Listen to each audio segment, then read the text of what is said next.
Hello my dear people, ముందుగా అందరికి రామనవమి శుభాకాంక్షలు. మీకు తెలుసా, రామనవమి అంటే రాముడి కళ్యాణం ఒకటే అనుకుంటారు. అంతేకాదు, సీతారాముని కళ్యాణంతో పాటు రాముడు పుట్టింది కూడా ఈ రోజే.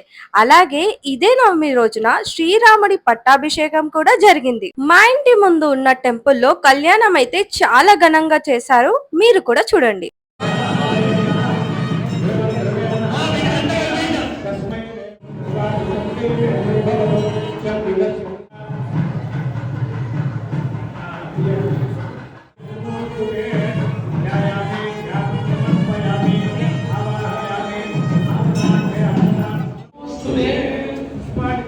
మాంగళ్యానికి నమస్కారం చేయండి. అందరూ కూడా మాంగళ్యానికి నమస్కారం చేయండి.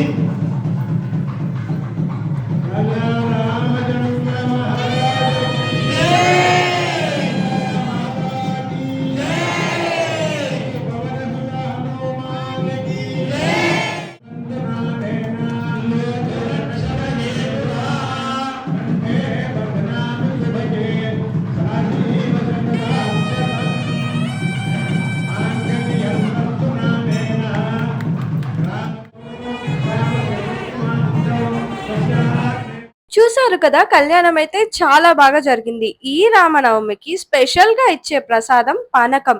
ఈ పానకం అంటే రాముడికి చాలా ఇష్టమంట. పానకం తాగడం వల్ల మెయిన్ గా వడదెబ్బ తాకకుండా కాపాడుతుంది. అంతేకాదు, రక్తహీనత ఉన్న వాళ్ళకి కూడా చాలా మంచిది. ఏది ఏమైనా సరే, సీతారాముల కళ్యాణ భోజనం అయితే చాలా టేస్టీగా ఉంటుంది కదా. మాతో పాటు మా ఫ్యామిలీ ఫ్రెండ్స్ అందరితో ఈ సీతారాముల కళ్యాణం మేము చాలా బాగా జరుపుకున్నాం. మీరెలా జరుపుకున్నారో కమెంట్ బాక్స్ లో కమెంట్ చేయండి. Don't forget to subscribe for more such content.